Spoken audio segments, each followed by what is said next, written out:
A Revolução, já sabemos, ela é herdeira da Revolução Protestante. Os mesmos princípios filosóficos e religiosos da Revolução Protestante foram a Revolução Protestante que se deu no campo eclesiástico, foi uma revolta de Lutero contra o papado, contra a religião tal como ela tinha modelado o mundo. Ele aboliu as ordens religiosas que tanto tinham feito para a civilização do mundo. Ele aboliu os sacramentos, evidentemente combateu a devoção a Nossa Senhora, coluna central e importantíssima de toda a vida religiosa de um verdadeiro religioso, isto é, de um católico. A filosofia de Lutero era a filosofia do igualitarismo. Quer dizer, não precisamos de papa, não precisamos de direção feita ela através de Roma, com os cardeais, os bispos, os dicastérios, resolvendo questões muito complexas de apostolado e de organização interna da Santa Igreja. Ele negou isto tudo, dizendo que o Espírito, que Espírito é esse? Nós pensamos no Divino Espírito Santo, mas que o Espírito dirige diretamente cada pessoa. Cada pessoa recebe uma inspiração. A pessoa, se ela ama a Deus, ela ama no recôndito do seu coração. Ela ama a Deus com uma sinceridade toda própria, toda pessoal. Ela não precisa de um franciscano para orientá-lo. Não precisa de um dominicano. Por quê? Os dominicanos e franciscanos fizeram regras séculos atrás. Eles não conheciam nem o avião, nem o ônibus, nem a internet, que trazem novas necessidades para cada um de nós, e é segundo essa necessidade que nós amamos a Deus. Logo, franciscanos e dominicanos e jesuítas estão para trás, podem ser abolidos. Naturalmente, franciscanos e dominicanos no tempo de Lutero já existiam e tinham feito motivos. Existiam, sobretudo, os beneditinos, que foram os verdadeiros formadores da França. Mas essa ideia de revolta de Lutero, que eu digo abreviadamente, os senhores já conhecem bem, essa ideia de revolta de Lutero foi se infiltrando na sociedade e atingiu o campo civil. Na Revolução e Contra-Revolução, no livro do Sr. Dr. Plínio, lá está a revolta de Lutero contra o Papa. Teve um símile, quer dizer, similar, teve uma cópia na revolta da plebe contra os reis. Nós estamos falando na França, em particular contra o rei, então reinante, Luís XVI, mas que não era uma revolução apenas contra ele, era uma revolução contra a monarquia, contra o regime monárquico. No protestantismo, cada um recebendo essa inspiração direta de Deus, é sacerdote de si mesmo. Eles têm lá uns pastores que pregam, que ensinam, mas não são sacerdotes. Eles não são escolhidos por vocação divina, segundo a teoria protestante. E cada um de nós, homens ou mulheres, são livres de receber essa inspiração e, assim, poder tomar as suas decisões em matéria religiosa. Só mesmo no que diz respeito à confissão, que eles aboliram, dizendo que era um instrumento odioso de dominação dos padres, dominação em relação aos fiéis, num canto escuro da igreja. Lá eles põem o confessionário e fazem uma verdadeira inquisição, perguntando tudo o que se passa na pobre alma, que, tremendo de medo de ir para o inferno, confessa o que é verdade e o que não é verdade. A confissão era, dizia Lutero, um nítido instrumento de opressão para controlar o mundo católico, para controlar o mundo inteiro, porque antes de Lutero só tinha, graças a Deus, no Ocidente, a religião católica. Pois bem, sem confissão, o homem peca continuamente, isso está na Escritura, peca 7 vezes ao dia. Como é que ele sabe que está perdoado? No meu coração eu pedi perdão a Deus. Eu não sei se Deus me perdoou. Eu não sei se eu vou repetir esse pecado. Como evitar esse pecado?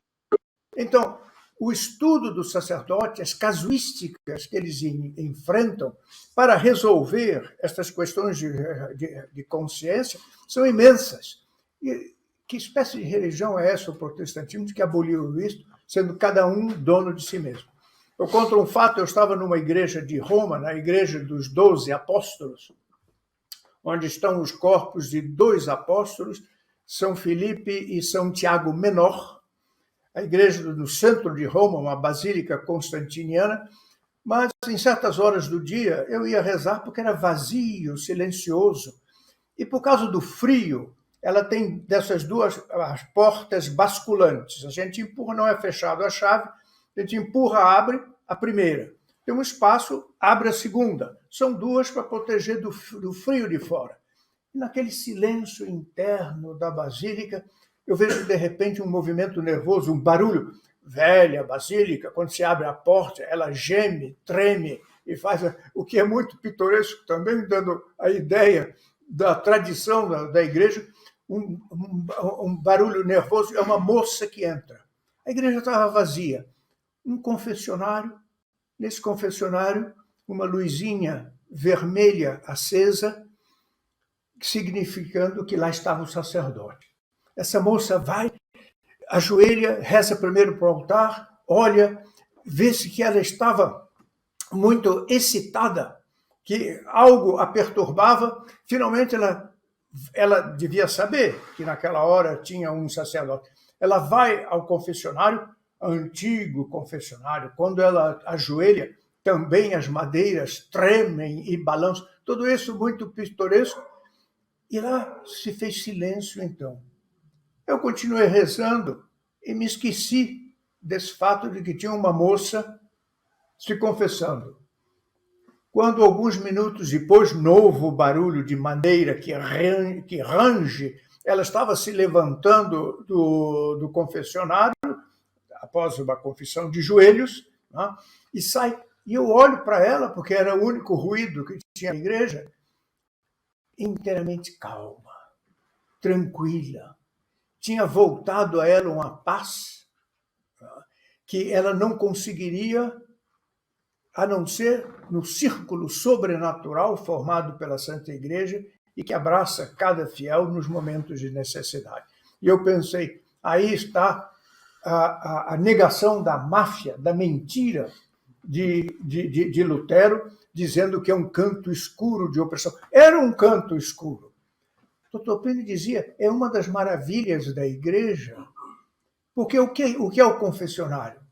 É o esgoto da igreja. É o que há de pior ali. E não tem limite. Se matou, não matou, se roubou, tudo ali sai. E o Santíssimo Sacramento está ao lado. Mas não há conflito. Não há conflito, porque é o mesmo Deus que perdoa, é o mesmo Deus que edifica com o Santíssimo Sacramento. É desses milagres que nós tendemos a não reparar dentro da Santa Igreja e que só a Igreja tem. Bem, Lutero quis acabar com isso. E na religião dele, naqueles que infelizmente adotam essa religião, ele acabou. A França era a expressão da Igreja na sociedade civil. A França, no tempo da Revolução Francesa, quando a Revolução Francesa arrebentou em 1789, era um velho edifício venerável, construído pela Santa Igreja sozinha durante 1500 anos. Isto há 230 anos atrás. Já tinham 1500, 50 gerações construíram o Reino de França. Quantos santos incontáveis! Quantas ordens religiosas ensinando, amparando, aquelas que se dedicavam à pobreza, inúmeras. construindo hospitais que hoje, 5 séculos depois, são hospitais de luxo, considerados pela beleza que tem, como o Hospital de Beaume. Beaume é uma cidade na Borgonha. Os senhores ou estiveram lá, ou viram fotografia, até o telhado, fora são de telhas coloridas, formando desenhos muito bonitos, para psicologicamente aliviar aqueles que sofrem, porque todo hospital tem, evidentemente não pode deixar de ser, uma certa expressão de tristeza e mesmo de medo, porque ali se tratam as doenças e quantos morrem ali. Eu não tenho tempo de descrever o Hospital de Beaume, a beleza que ele é, a comida que davam. Aliás, os beneditinos, por exemplo, construindo a França, eles trataram da culinária, daí ser a culinária francesa famosa nos dias de hoje. Eles educaram, eles foram os fundadores da cortesia. Os bárbaros não conheciam a cortesia. Eu vou dar um exemplo de modo nenhum, porque a cortesia faz parte da caridade. Ser gentil com outro, ser atencioso com outro, mesmo um outro que nós encontramos pela primeira vez ou poucas vezes, isso é um grave dever da caridade. E a França, ela se tornou uma excelência em matéria de fórmulas, de delicadeza, de atenção em relação aos outros. Eu vou contar um fato que o Dr. Plínio contou várias vezes, mas talvez o senhor já aconteça, por isso eu passo rapidamente. Um jovem estudante com sua esposa, eles tinham se casado recentemente, se casava muito cedo naquele tempo, eles teriam 17, 18 anos, eles se casaram na cidade de Tours, onde teve o famoso São Martinho de Tours, que até hoje exerce uma influência enorme em toda a sociedade europeia, não só francesa. Eles vieram de Tours para visitar Versalhes. Isso era o tempo pouco antes da Revolução Francesa. Luís XVI já era o rei. A sua esposa estava grávida, esperando o primeiro bebê. E foram num dia de verão, porque ela não devia se expor ao frio, são temperaturas abaixo de zero, diariamente. Foram no mês de junho, julho, agora é verão lá, passear no pátio, ver Versalhes, admirar Versalhes. Nenhum nobre italiano, nenhum nobre alemão, nenhum nobre inglês se considerava inteiramente nobre se ele não tivesse visitado Versalhes.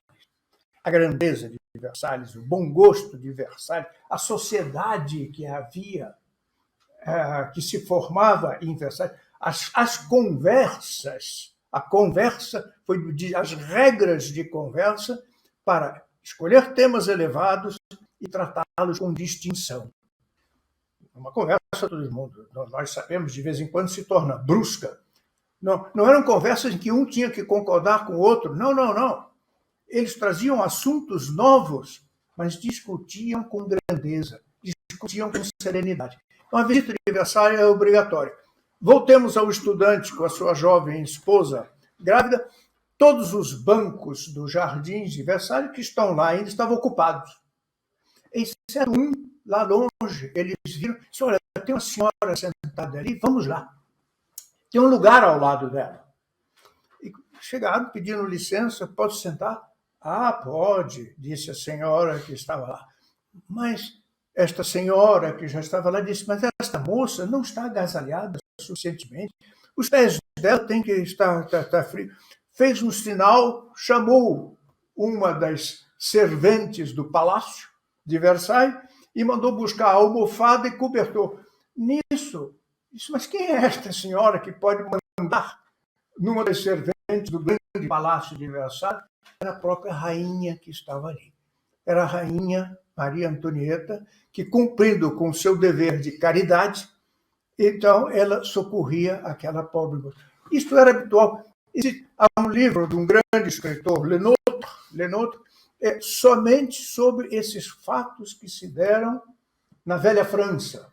A Velha França era a França do velho regime, do ancien regime que foi destruído pela Revolução Francesa. Ora, a Revolução Protestante não podia suportar isto. A França, não só a França, Não, esse é um objetivo universal da Igreja Católica. Qual é esse objetivo? Que era francês e que era universal. A sociedade civil, quer dizer, as famílias, as casas, o trabalho, o exército, a universidade, tem que ser modelados segundo um seminário do céu. Eles nos preparam para, tendo vivido na terra, conquistarmos o céu, ou sermos levados para o céu nessa imensa sociedade de almas, no centro da qual está a própria Santíssima Trindade, a seu lado, Maria Santíssima. É preciso uma formação para isto, e é uma formação católica. E a França, 1500 anos, criando catedrais, estilos arquitetônicos diversos, cultura, a música, a pintura francesa, mas, sobretudo, o trato social. A França, ela que afinava a alma, dava sensibilidade católica à alma, porque é um ponto importante do Dr. Plínio, que ele diz, não basta ir à igreja. O senhor nós vamos à igreja domingo, saímos de lá, já na calçada, fora da igreja, o que nós encontramos? Pura revolução. Vestimentas inconvenientes, assuntos banais ou condenados, né? Movimentação de motorizadas e motos, tudo nos chama para negar aquilo que nós recebemos dentro da igreja. Tem que ter essa continuidade, tá, entre a vida dentro da igreja, nos meios eclesiásticos e a vida na sociedade civil. A Revolução não poderia suportar isso. Tendo destruído isto através do protestantismo, tinha que destruir isso na sociedade civil. E o protestantismo que fez foi, aos poucos, infiltrando a sociedade francesa, com muita inteligência, diabolicamente inteligente, foi modificando os espíritos. Que argumentos? Argumentos que nós conhecemos. A igreja exagera, isso aqui está exagerado. Eu me sinto sufocado na igreja. 1.500 anos de catolicismo é demais. Vamos ver. Essas ordens religiosas, elas estão cansadas. E escolheram sacerdotes para fazer isso. Um deles é muito importante, foi Fenelon. Fenelon era arcebispo de Cambrai. Cambrai é uma cidade no norte da França, muito inteligente. Ele fundou uma doutrina já luterana, mas não dizia que era luterana. Era propriamente doutrina, segundo eles, estritamente católica, chamada quietismo, ficar quieto. Quietismo. Deus fala no íntimo das almas. Deus vem a cada um. Eu não devo combater, porque o mal, ele é tão antinatural que pouco a pouco ele desaparece. Então ele foi tirando a militância da igreja. Eu não preciso combater o mal. Deus fala a verdade no íntimo do meu coração. Toda a doutrina da igreja, para que eu vou estudar? Para que eu vou entrar nas casuísticas de consciência quando eu recebo inspiração diretamente de Deus? Ao lado disso havia não o calvinismo não, mas como foi a doutrina muito combatida por São Luís Grignon de Montfort, o jansenismo, implicando com Nossa Senhora, diminuindo o valor de Nossa Senhora, e tudo isso significava uma perda de um elan, de uma força vital que preparava as almas para receber as novas doutrinas que, depois do quietismo, ou ao mesmo tempo, se chamava iluminismo. Iluminismo, luz, é o Espírito Santo, é a luz que ilumina, e ilumina a cada um. Todas estas falsidades que, como nós vemos hoje em dia no progressismo, Nós vemos muito isso atualmente, que é uma forma. Primeiro, deixa no escuro a doutrina católica. Não fala da doutrina católica, não fala muito. Não fala em confissão, não fala em rosário. Você quer rezar o rosário? Olha, eu não rezo. Não, tem formas mais elevadas. Isso tudo os senhores conhecem. É o eterno método da revolução. O quietismo e o iluminismo foi assim. Mas com detalhe.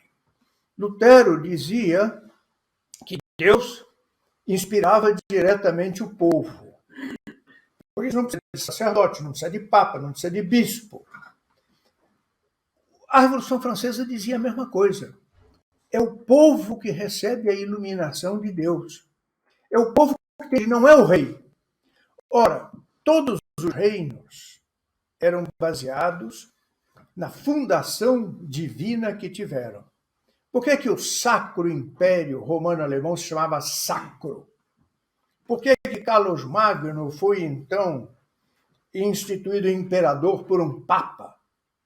É porque esta junção entre o governo eclesiástico e o governo civil, a união da Igreja e do Estado, é absolutamente necessária.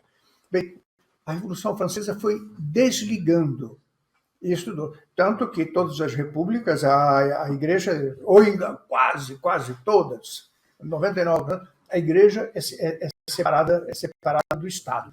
O Estado se enfraquece com isso, não enfrenta bem os ataques que sofre.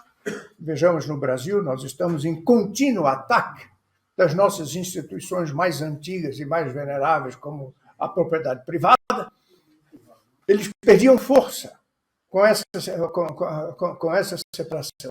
E isto foi penetrando. Era o povo que devia ser ouvido.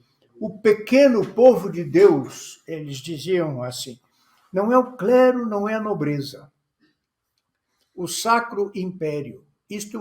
Os reis eram coroados. O rei de França, a coroação dele nem se fala. Os senhores sabem que ele era coroado na cidade de Reims, e que na Lorena, e Reims, depois da coroação, era uma semana de cerimônias. Ele recebia as ordens menores. O rei de França era diácono. Ele chegava quase a receber a ordenação sacerdotal, não podia. Ou a ordenação, a sagração episcopal, não podia. Não conta, ele era rei, ele governava a sociedade civil. Mas no final da consagração, da sagração do rei, o que acontecia? Ele puramente fazia milagres, que os senhores conhecem, tocando aqueles cancerosos. Havia um câncer de garganta naquela época, e de todo o sistema visual, nariz, ouvido, chamavam escrófulas. E ele, tendo confessado, comungado, recebido essas ordens que ele tinha que receber em estado de graça, saindo da catedral de Reims, ele tocava os doentes, dizendo: o rei te toca e que Deus te cure. E quase todos eram curados. Não todos, porque dependiam também das disposições individuais. Mas eram pobres que vinham da França, evidentemente, de toda parte, com a dificuldade de transporte como existia. Mas vinham da Bélgica, vinham da Alemanha, da Inglaterra. Eram filas enormes. Muitas vezes o mau odor que exalava daquelas escrófulas, algumas abertas, né? Algumas com micróbios, quer dizer, não micróbios, não, bichos à vista. A nobreza não suportava ficar em torno deles. O rei ficava até o fim. E ouvindo os cantos e o júbilo daqueles que eram curados, ou na hora, ou seriam curados dias depois. O que era isso? Era a chancela de Deus dizendo: eu quero este homem como chefe de Estado. Ele é o rei. Que a prova maior do que isto, do que este milagre que se realizava na França, para mostrar a união da Igreja e do Estado. Quando Francisco I, rei de França, muito renascentista, ele já negava a Idade Média. Ele foi rei em 1500, subiu em 1510. Resolveu fazer guerra contra o Império, fez guerra contra os espanhóis, porque os Habsburgo estavam em Espanha e Áustria, e no Império. Foi para o norte da Itália e perdeu a Batalha de Pavia. E foi feito prisioneiro. O rei de França foi feito prisioneiro. Tratado com todas as honras, conservando a sua dignidade, um palácio próprio, etc. Estando ali o rei cristianíssimo, preso, o Papa saiu de Roma para visitá-lo. Se compreendia. E quando o Papa chega, o rei vai recebê-lo na sua carruagem e põe o Papa na carruagem real que ele ou os espanhóis tinham dado a ele, ou ele tinha mandado voltar da França, vir da França, isso eu não sei bem. O rei, na sua prisão, sozinho, praticando a religião mais seriamente, o rei, em estado de graça, tinha o poder de fazer o mesmo milagre, quer dizer, curar os escrofulosos. Pois bem, no grande desfile que fizeram em Milão, o rei prisioneiro, o Papa, sentado hierarquicamente ao lado do rei, não fazia milagre nenhum. Mas o rei fazia e curava. Ele tinha aquele dom. Veja aqui, que beleza, essa alteridade que existe na Santa Igreja. O rei fazia um milagre em nome de Deus, mas o vigário de Deus é o Papa. Mas se compreende que esse privilégio dado ao rei, ao Papa eram dados outros privilégios muito superiores. O rei estava submisso ao Papa, mas o Papa não tinha aquele dom de fazer um milagre. Tudo isso mostrava, então, a união da Igreja e do Estado na França. A Revolução não podia suportar isto. Bem, foi constituído, já que o povo é que recebia a verdade de Deus, foi constituído os Estados Gerais. Os Estados Gerais era uma grande assembleia, uma assembleia da qual participava o clero, nobreza e o povo. Depois foi transformado em Assembleia Legislativa. O povo ia legislar, como os nossos deputados aqui. O povo ia legislar, ele é que sabe. Aquela nobreza que durante 1500 anos tinha acompanhado a França, que tinha edificado a França, que tinha dado santos à França. A maior parte dos santos canonizados são nobres. Isso está no livro da Nobreza, de Dr. Plínio, a estatística obtida no Vaticano. Foi a nobreza que teve mais generosidade de se dar inteiramente à santidade, com imensos sacrifícios, não só mártires, mas imensos sacrifícios feitos para a edificação do reino de França. Não, esses tinham que ser alijados. Agora era o povo. Qual era o povo? Era aquele povo que foi destruir a Bastilha, a prisão da Bastilha, falsamente acusada de estar cheia de prisioneiros do rei, e que no dia 14 de julho, muitos homens vestidos de mulheres foram atacar a Bastilha, destruíram a Bastilha, não encontraram prisioneiros políticos nenhum. Eu já me esqueci, mas tinham 2 falsários, tinham um filho pródigo. O filho pródigo é aquele que gasta a fortuna do pai. Então o pai pediu ao rei, põe ele na cadeia que ele está acabando com a minha fortuna. Estava lá ele preso. Tinha um louco. Parece que eram 5 e não tinham mais do que isso. Porque o tirano, Luís XVI, tinha prisioneiros políticos. Tirano, o que o rei fez? Devia ter feito muito mais contra os revolucionários, mas não fez. Bem, em seguida, isso foi em julho, quando foi em outubro, essa mesma canalha, com prostitutas, foi a Versalhes, onde estava o rei e a rainha, e arrancaram de Versalhes a família real Versalhes está a 26 quilômetros de Paris, e levaram para o Palácio das Tulherias, um palácio que estava praticamente abandonado. A família real foi levada dentro de uma carruagem, as pessoas xingavam a eles, jogavam imundícies contra a rainha, chegaram a jogar excrementos humanos contra ela. Imagine Maria Antonieta, na sua grande compostura, na elegância, na educação que ela tinha, recebeu Maria Antonieta excrementos humanos. Já em 89, com meses de Revolução Francesa. Mas esse é o povo que ouvia de Deus, que recebia de Deus os impulsos para mudar o governo da França. E assim foi. Eles negavam a autoridade. Como é que eles negavam? Como foi feita essa infiltração? Foi dos trabalhos, segundo a doutrina, mais bem feitos de opinião pública. Eles tinham o que chamavam o ateliê das mentiras, o ateliê das calúnias, ateliê oficina. Era gente especializada a inventar histórias falsas sobre a nobreza. São corruptos. Eles consomem o dinheiro do povo. A nobreza não trabalha. Vive em festas e orgias. Havia casos assim. Por que havia casos assim?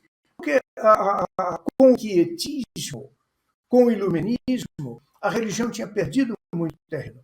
Havia casos assim. Mas este ódio foi aumentando de tal modo que a Assembleia Legislativa, e depois, em 1793, se transformou na Convenção, aí a Convenção, dirigida por Danton, dirigida por Robespierre, verdadeiros demônios, mataram. Criaram uma guilhotina, e a guilhotina funcionava dia e noite, dia e noite, dia e noite. Entre abril de 1793 e julho de 1794, 12 mil pessoas foram guilhotinadas na França. 12 mil, das quais 7 mil eram operários e camponeses. O que fizeram? Não eram nobres. Que mal eles tinham feito? Eram católicos. Eles eram fiéis a seu rei. Eles não compreendiam, depois de 50 gerações de obediência a reis,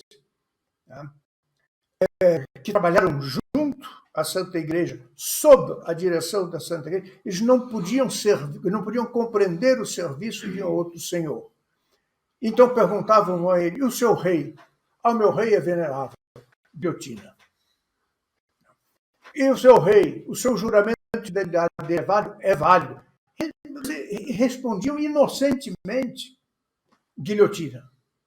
E assim foram guilhotinados 12 mil entre abril de 93 e julho de 94. 7 mil deles eram camponeses, os outros eram eclesiásticos, e da nobreza bem menos. É verdade, a nobreza tinha feito mal, tinha fugido, tinha saído da França, aliás, até mesmo apoiado pelo rei. O rei teve o comportamento, é um mártir, o Papa Pio VI,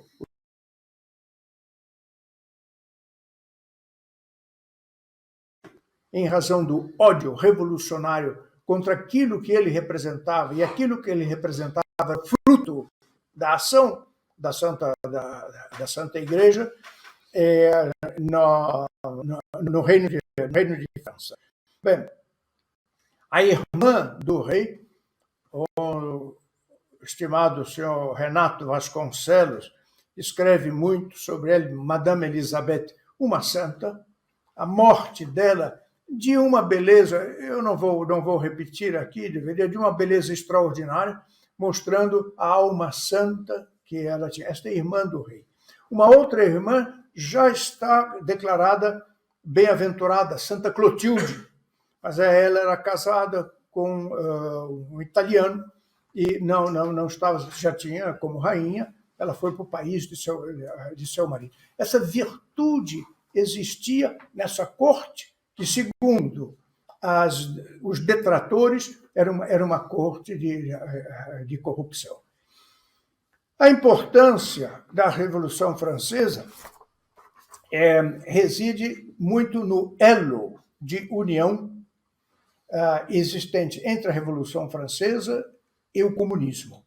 A última fase da Revolução Francesa é chamada, em particular pelo grande escritor francês Pierre Gaxot, a fase comunista da Revolução Francesa.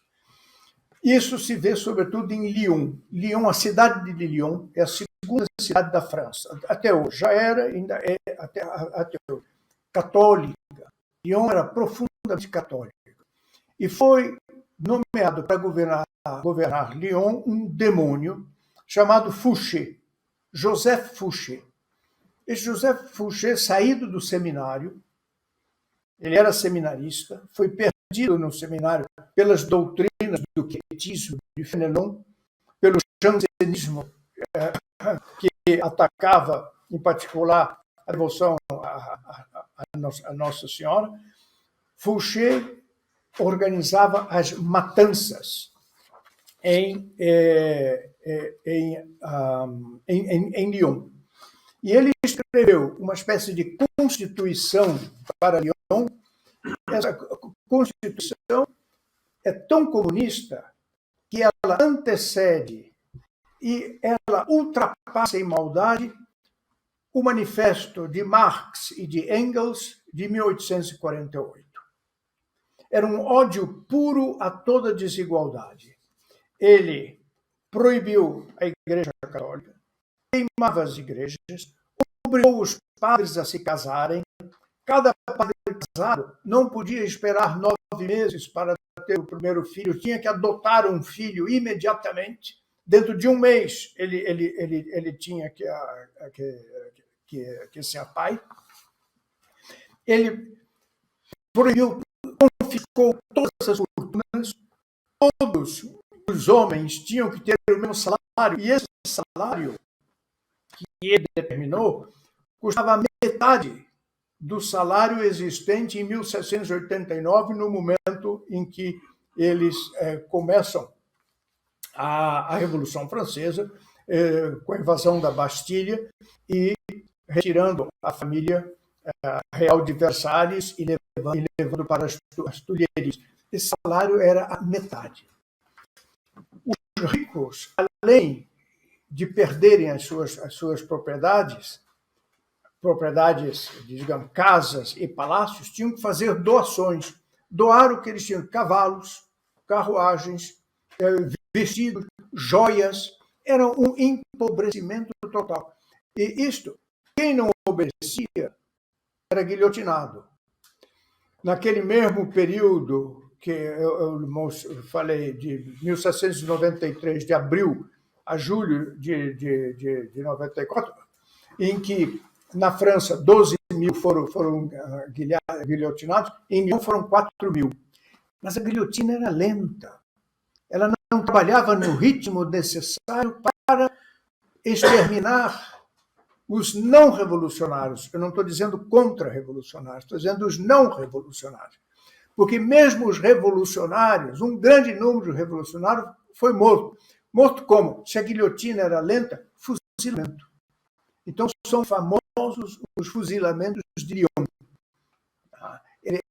Em massa, eles chamavam de fornadas. Hoje tem uma nova fornada. Então 70 pessoas, 50 pessoas eram postos em frente a batalhões de fuzilamento e mortos. Mas muitos deles diziam: eu ajudei a Revolução. Ah, dizia Fouché, mas você não foi suficientemente radical. Você aderiu a nós, Revolução, por interesse. A sua mentalidade, eu vejo no fundo da sua cabeça a monarquia. Para você, para lavar a sua cabeça dessa imundície monárquica, só mesmo o sangue. Então, guilhotina e fuzilamentos, guilhotinas e fuzilamentos sem parar. Nos restaurantes, quando as famílias que tinham liberdade, pegavam o menu para ler qual era a comida do dia, tinha o nome dos que iam ser guilhotinados naquele dia, era parte do menu. E alguns deles eram assinalados com sangue, mas sangue humano, da guilhotina anterior.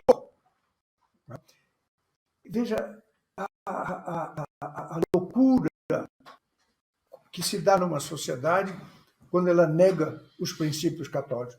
Nós estamos vendo isto em países muito próximos de nós. Acabou-se o dogma, acabou-se a lei, o que era pecado já é digno de paradas ostentatórias do pecado e da abominação. O homem, Deus enlouquece o homem assim.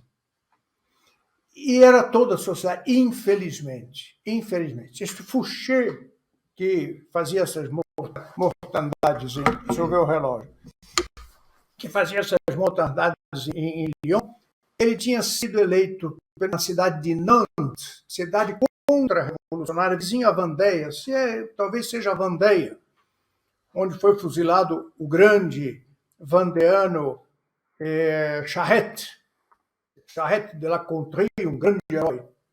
Foi fuzilado sentado, porque já estava ferido. Bom, Nantes elegeu Fouché para defender a propriedade privada. E 2 anos depois, ele elegeu para a Assembleia Legislativa, para a Convenção, em 1793. 1 ano depois, ele já arrasava com a propriedade privada, estabelecendo, pelo menos em Lyon, porque Lyon era muito católico, um regime como nunca existiu na Rússia. A Rússia não chegou a adotar um sistema tão feroz, a Rússia staliniana, tão feroz como a de Fouché.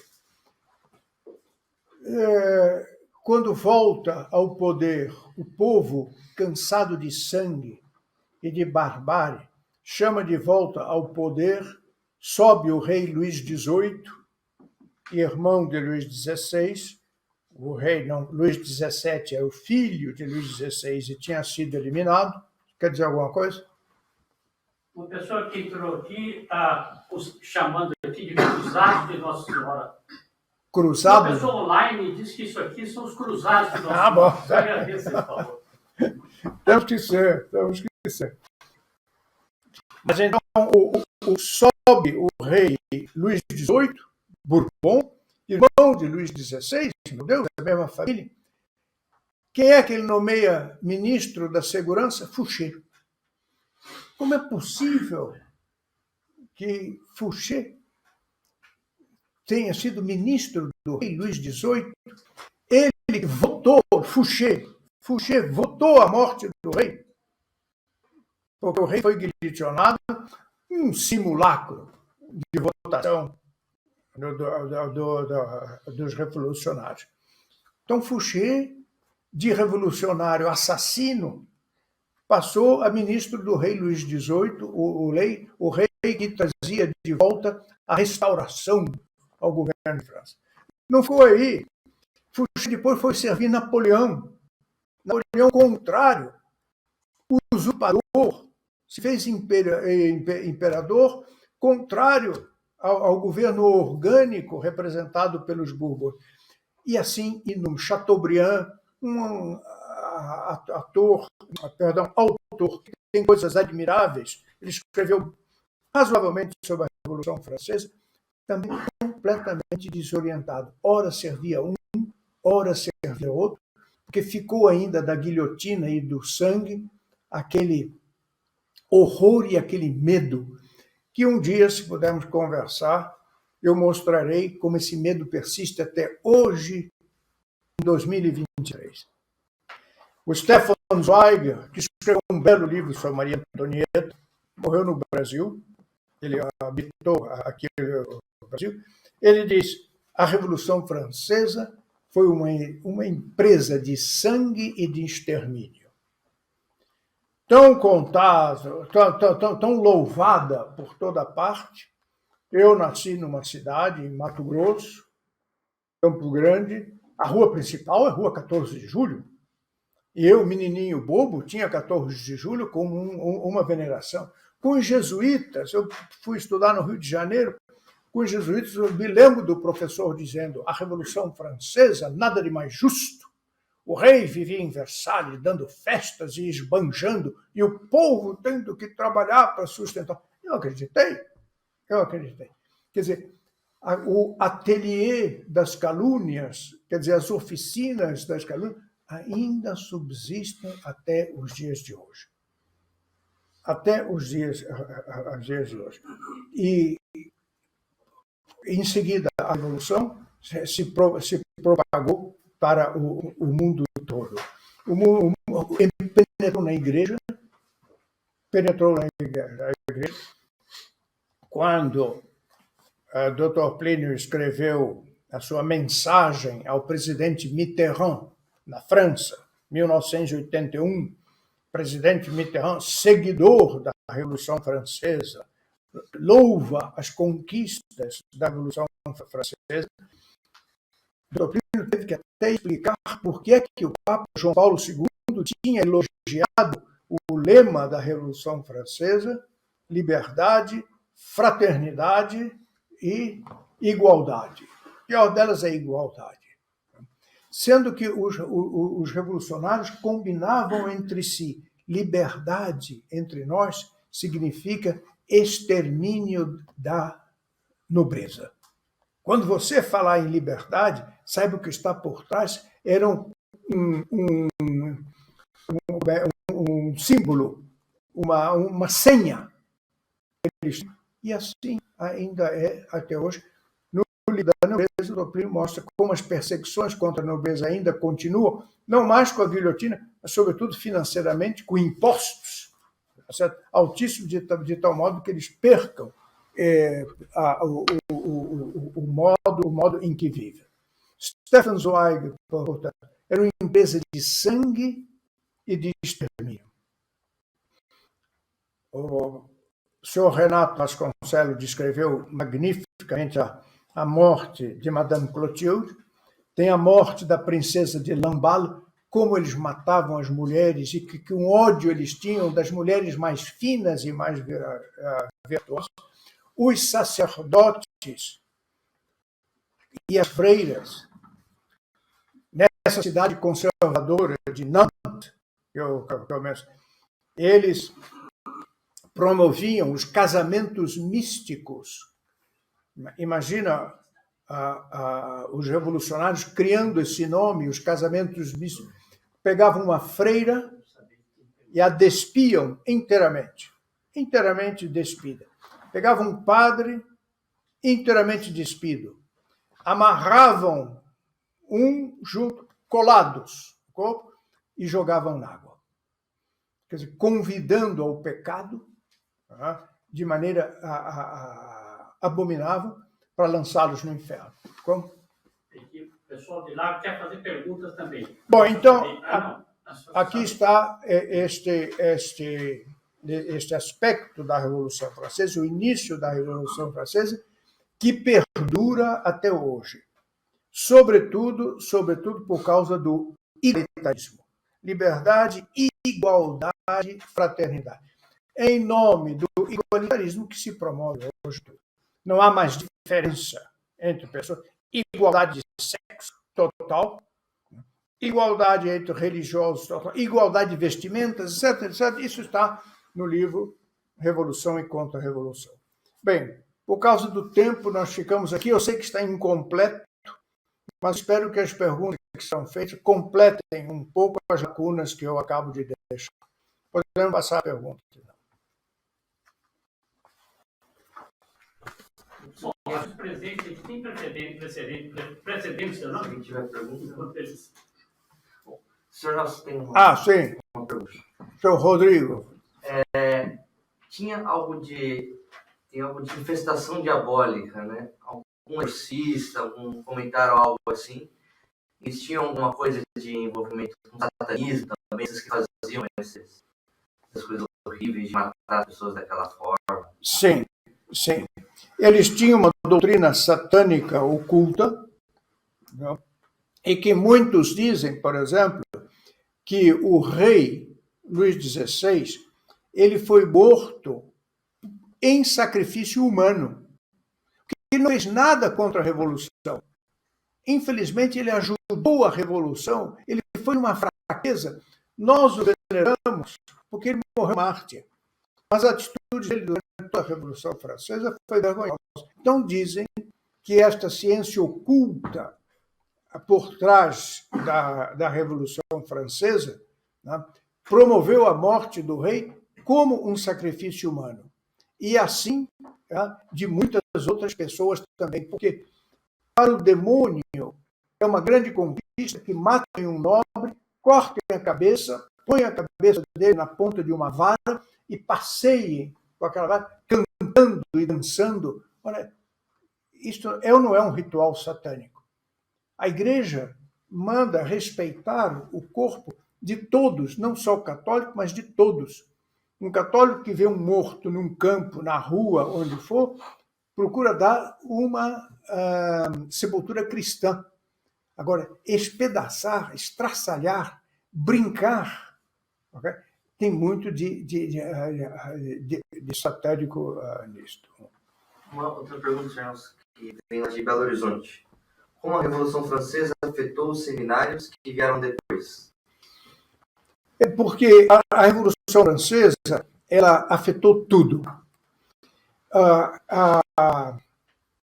Para combater o protestantismo, a primeira revolução, tivemos a gloriosa Companhia de Jesus. Santo Inácio se levantou, organizou a Companhia de Jesus de modo antiprotestante, mandou seus emissários a todo mundo, não só em todos os países da Europa, mandou São Francisco Xavier para a Índia, para a China, para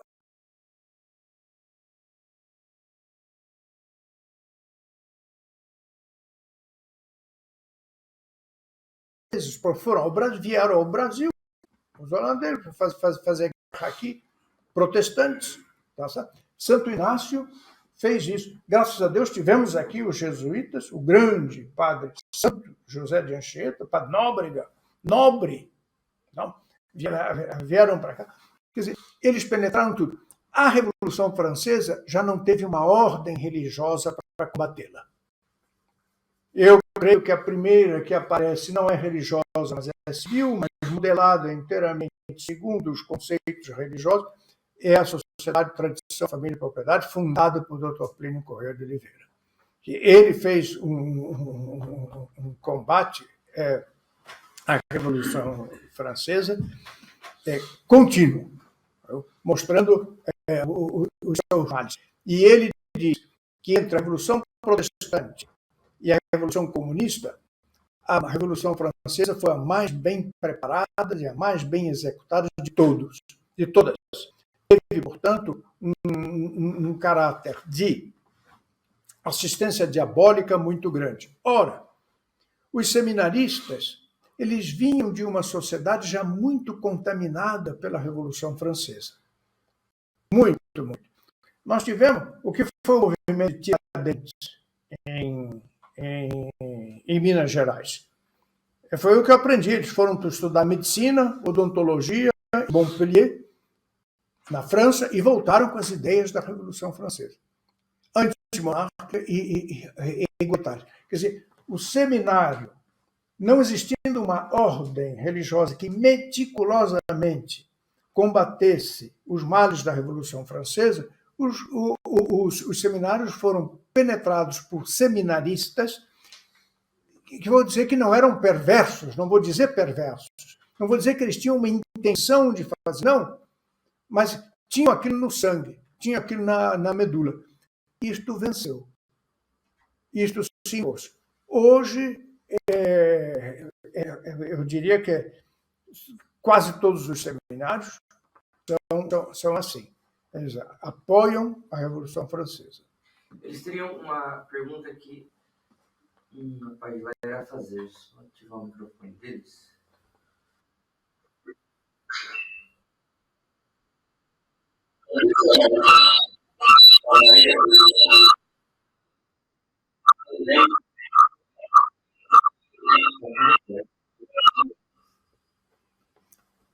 Infelizmente não deu para entender, estava entrecortado a pergunta. Infelizmente não deu para entender. Ele vai escrever, senhor Nelson. Ah, tá bom. Porque a voz do nosso caro amigo, ela subia e descia e apagava algumas vezes.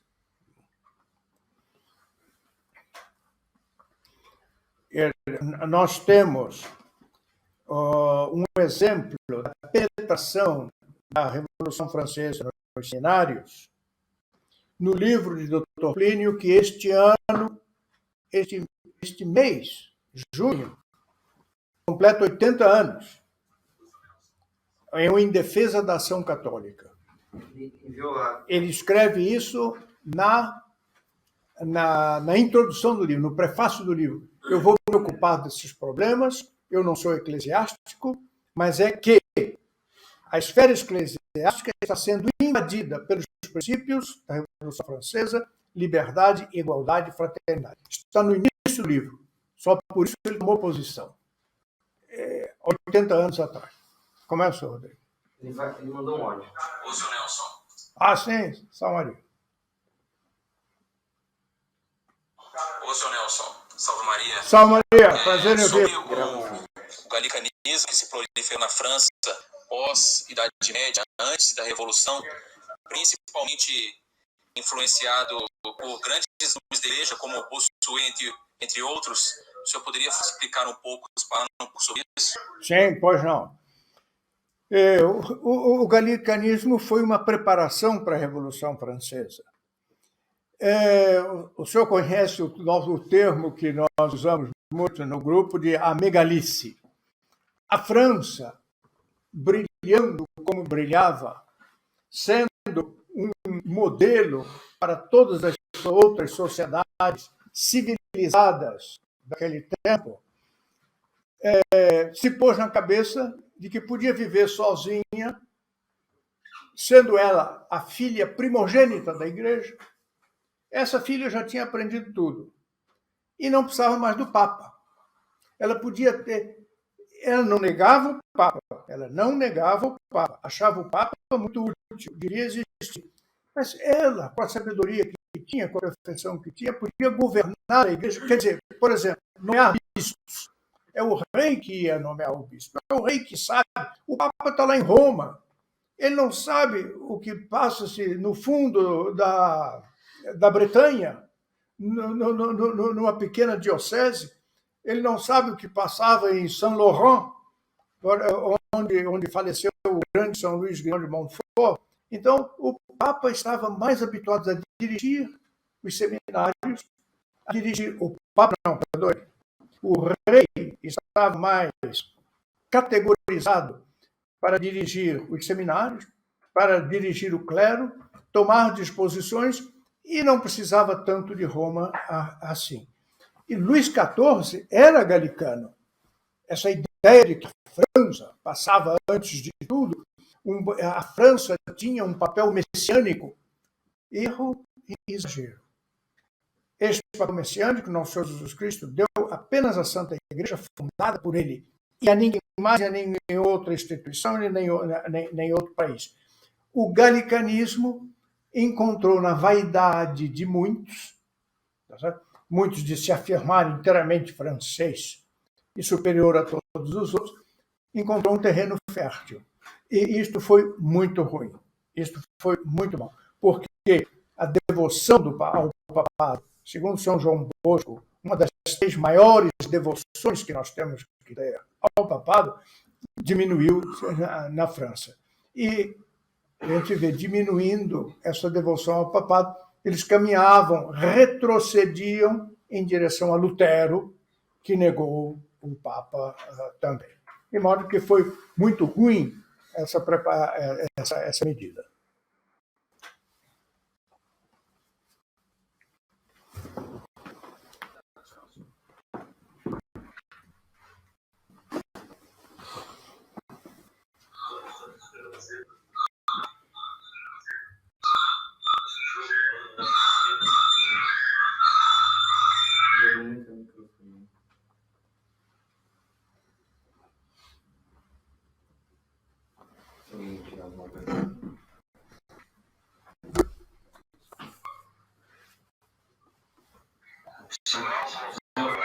Só Maria.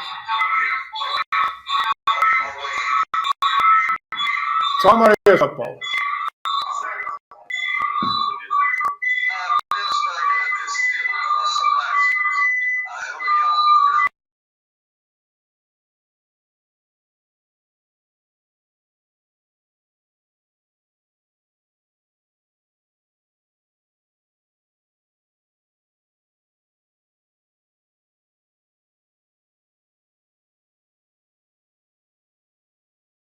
Um cumprimento saudoso a todos.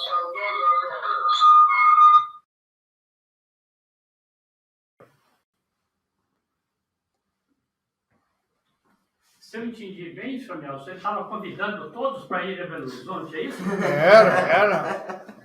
Eu recomendo irem com muito cuidado. Mas podem. A pergunta lá. Coisa civil. Eu gostaria de perguntar ao senhor, senhor Nelson, em relação às instituições modernas, né, republicanas, se o senhor poderia explicitar para nós as características, principalmente na questão de influência e de controle, não só de certa aristocracia, que ainda resta hoje em dia, mas da população, e essas tareas que eles herdaram da Revolução Francesa. Olha, a única instituição que absolutamente não tende para a ditadura é a Santa Igreja. A paciência, o perdão, o ensino, mas que faz isso com espírito sobrenatural. Todo sobre um professor na sala de aula, ele tem tendência à ditadura, mandar. Talvez hoje, como a filosofia mudou e cada um deve desaparecer, certo? Esses são alunos que falam, agora tem um comitê formado pelos alunos, talvez tenha mudado isso, mas toda autoridade, o que nós estamos vendo no Brasil atualmente? É um controle cada vez mais ditatorial, porque o socialismo é ditatorial, porque ele não tem nem a caridade nem a paciência de explicar aos não socialistas por que é que eles estariam errados. Não estão errados. Mas a igreja sempre explicou, nunca um missionário. Quantos deles eram nobres e iam para a África? Bom, São Francisco Xavier. O que eles comiam, como se vestiam, fome, perseguições, né? Mas sempre fazendo o bem. Veja os islamitas. Os islamitas, hoje o Islã praticamente domina a Europa, mas é pelo terror, pela espada, pelo atentado. Eles não são capazes de ter hospitais, eles não têm orfanatos, eles não têm casa para idosos, eles não têm. Porque eles não amam. Nós amamos ao outro, ao nosso próximo, por amor de Deus. Fora do amor de Deus, cada um que está em frente de nós é uma hiena que quer me pegar e que quer me fazer mal. O exemplo de nosso Jesus Cristo. Na subida do Calvário não teve uma reclamação. Não teve para um que disse, bandido, eu te fiz um milagre e aconteceu isso, e agora você me joga a pedra. Tá? Quer dizer, atendendo à exposição do seu Frederico ontem, lá na sala do Rei de Maria, nós tendemos para uma ditadura, porque acabando a regra superior de comportamento, que cada um que manda é ele próprio. Só existe o meu interesse, não existe o interesse do outro. Isso é o caos e a anarquia. Foi assim que caiu o Império Romano. Os romanos no início tiveram princípios, mas depois perderam os princípios e só subsistiram porque, depois de terem sacrificado os cristãos, Dr. Plínio chamava a atenção entre a morte de nosso Senhor Jesus Cristo e a liberdade que foi dada à igreja, que no início a igreja não tinha liberdade, ela se refugiava nas catacumbas, ela não podia rezar em público. Passaram-se 300 anos nesses 300 anos, houve mais ou menos 6 milhões de mártires. Nunca a igreja pregou a revolta. Ao contrário. São Paulo diz, o militar tem que obedecer, o militar cristão deve obedecer ao seu chefe, ainda que ele seja pagão. Nunca fez um complô para derrubar um rei, uma autoridade. Nunca. Sendo martirizado, sendo martirizado, sendo martirizado. Isso é uma belíssima característica da igreja. A igreja subsiste até hoje, 2000 anos. Os outros que não têm esse fundamento no sangue. Ontem nós comemoramos a festa do preciosíssimo sangue de Nosso Senhor. O único fundamento da sociedade é o sacrifício. E isso eles absolutamente não têm. Daí, não sei se responde a sua pergunta. Pode repetir, se quiser. Responde sim, boa parte. Para entender essa questão, né, da quebra de hierarquia, sim, mais levadas para as instituições mais modernas. Então, o senhor citou, por exemplo, né, os colégios, onde isso é muito frequente. Sim. Nas universidades, no exército, entendeu? Em toda parte. Não há obediência. Porque o egoísmo é tal, se a autoridade me manda fazer alguma coisa e eu não quero, eu me revolto contra a autoridade. Ora, a igreja, o que é a Revolução Francesa? Revolta contra a autoridade. O que é a Revolução Protestante? Revolta contra a autoridade. É a revolta o princípio dele. Da igreja, não. É a submissão. Um nome que eles detestam, a Revolução detesta, é alienação. Alienos, quer dizer, o outro, o alheio. O católico, ele se dá ao alheio, a um outro que tem a verdadeira autoridade. Quem se torna franciscano, ou uma religiosa, uma moça, né, que quer ser vicentina, a ordem feminina muito bonita, fundada por São Vicente de Paulo, na França. Tá? Ela não sabe, a superiora muda de ano para ano, mas ela tem que obedecer aquela sempre. Às vezes com sofrimento, às vezes a superiora não gosta dela, tem implicância, persegue ela. Santa Teresinha foi assim. Tem que aceitar. Esse é o fundamento de toda a sociedade. Esse é o fundamento. E a revolução é o oposto. Jogar a autoridade no chão. Eu sou a autoridade. Eles pediram para agradecer ao senhor. Tá bom. Então rezamos. Rezamos. É Pátria, do Filho e do Espírito Santo também. Angelus Domini Unciavit Maria. Ave Maria, gratia plena Dominus tecum. Benedicta tui mulieribus, et benedictus fructus ventris tui, Iesus. Santa Maria,